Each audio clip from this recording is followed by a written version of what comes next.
Look at this. This is from Bloomberg. The United States fear a war-weary world may embrace China's Ukraine peace bid. So the United States fear the world wants peace. That's the position the United States is officially endorsing. And now you have this, which to me points why they did this. You had Ukraine says the ICC arrest warrant means no negotiation with Putin. Of course.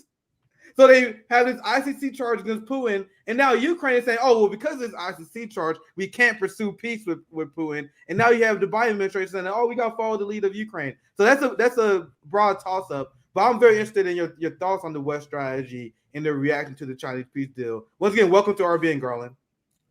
Thank you. Well, here's the thing. It's part of this grand strategy. We all know that, you cannot separate the Ukraine conflict from this whole hegemonic desire to rule the world. And part of it is we got to start with Russia, and we've got to take Russia apart. And once we control Russia, then we can move on to China. It's really sick and twisted. But the bottom line it is we cannot have peace in Ukraine, because if that happens, then we can't keep Russia in Ukraine and continue to hopefully destabilize Russia. Again, it shows the kind of the barbarity of U.S. foreign policy, in that we've got this brutal conflict going on with Ukrainians dying and Russians dying and people suffering all over the place. And the U.S. is simply, well, as part of our strategy, this is working out well for us. It is a sociopathic way of looking at the world to say it works out well for our overall strategy, for lots of people to die and suffer, and for the economy of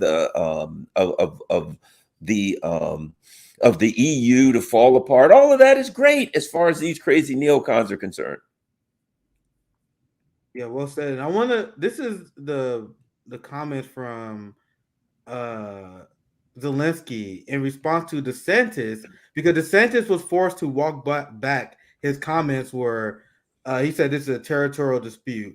And after that, you had many people in the Republican establishment that pushed back on him. And this shows the mindset that comes from Ukraine, because they now using the ICC charge on Vladimir Putin and say we will never negotiate with peace. Now let's use that logic, right? So if you're gonna use that logic, right, that means there's no negotiation with the United States, because they have Jim Crow Joe on top. They had Anthony Blinken. They had all the Iraq war criminals. So they keep making up these non-starters that they know will never happen in order to engage with war. So I don't know how well you can see this, but I'll read this out.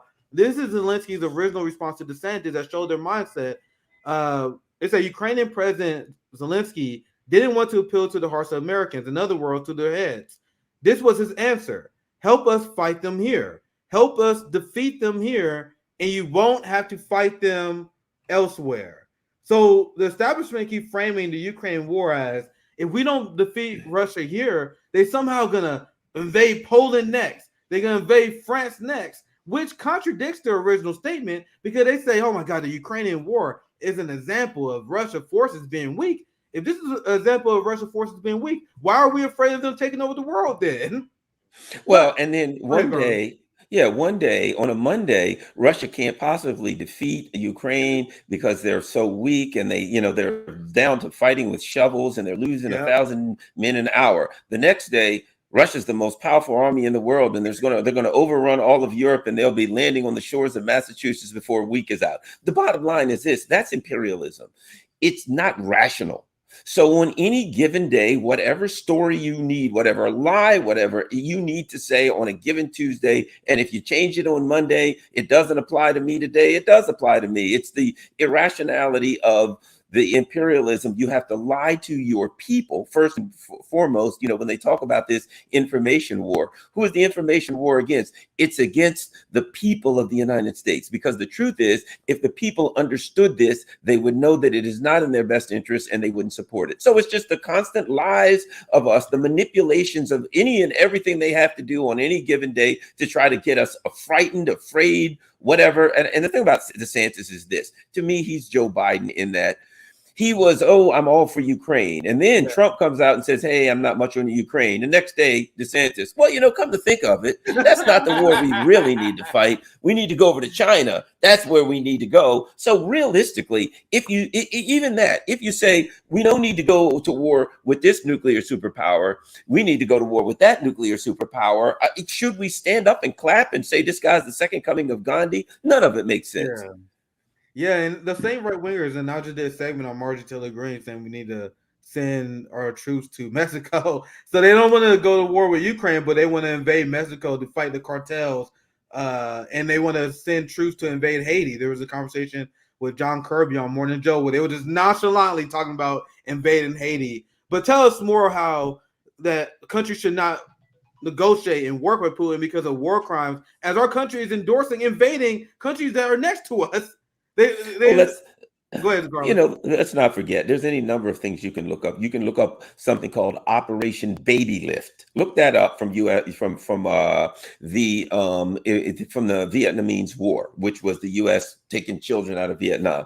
Look up in Afghanistan. There are any number of articles. I've shared them online where the U.S. There was a particular article on CNN where it said the U.S. is taking children and orphans out of Afghanistan, and many of them are crying themselves to sleep. They don't know if they'll ever see their parents again. So they didn't have anything. And the real truth about this so-called ICC claim, where it was basically people, you notice one thing, they didn't interview any of the parents or talk to anybody. Why? Because it was a war zone and people were migrating out of a war zone into the closest place, which was Russia. And guess what? They were Russian speaking people, but they didn't get any in depth because, okay, we're going after Russia for a war crime. You notice they didn't say invading an independent sovereign nation. Well, Ukraine's not independent and sovereign, but if it was, U.S. ain't going after nobody for that. They couldn't go after Russia for anything, even if they had to make it up regarding a real war crime, because it would simply bounce back and everybody would say, but what about the time you did this? So they had to come up with some cockamamie scheme about removing children from Ukraine. And you notice nobody really understands what they mean. It's like you took children out of Ukraine. Okay, so how is that a war crime? Did they want to go? Did they not want to go? Did they disappear? What's the details on that? A lot of them, right? You don't need to know the details. I'm not gonna say all of them. I'm not gonna say all of them, but a lot of them was orphaned by the Kiev regime, by the Azov Battalion, in the Donbass in eastern Ukraine. So they was adopted. They was adopted because obviously, as we explained before, Russia and Ukraine, they had close cultural ties. A lot of these people was pro-Russia, so these people adopted them. And then they said, oh my God, Russia kidnapping schemes. Once again, the same thing they said to Syria, the same thing they said in Afghanistan as well. But sorry, girl, I want you to finish your thought as well. No. You're exactly where I was going. It was just a political scheme. And the timing tells you everything. So Putin and G are going to meet next Tuesday. And they're like, man, we don't have anything. How can we throw a monkey wrench in that? I know. Let's go to the ICC. Now, I'm sure somebody said, well, but we're not members of the ICC. Neither is Russia. Neither is hardly any of our allies. They went to the to the UN Security Council. That's one way you can take a case to the ICC. And guess what? The UN Security Council wouldn't touch it. So they're like, all right, well, we'll just throw it out there and make it up. And then we'll just pretend like it's a valid claim. It was obviously something to thwart the meeting between the two of them and to say, oh my gosh, a horrible thing could happen. We could have peace and needlessly save hundreds of thousands of lives. U.S. ain't for that. And right now, the truth is this. They don't know what to do.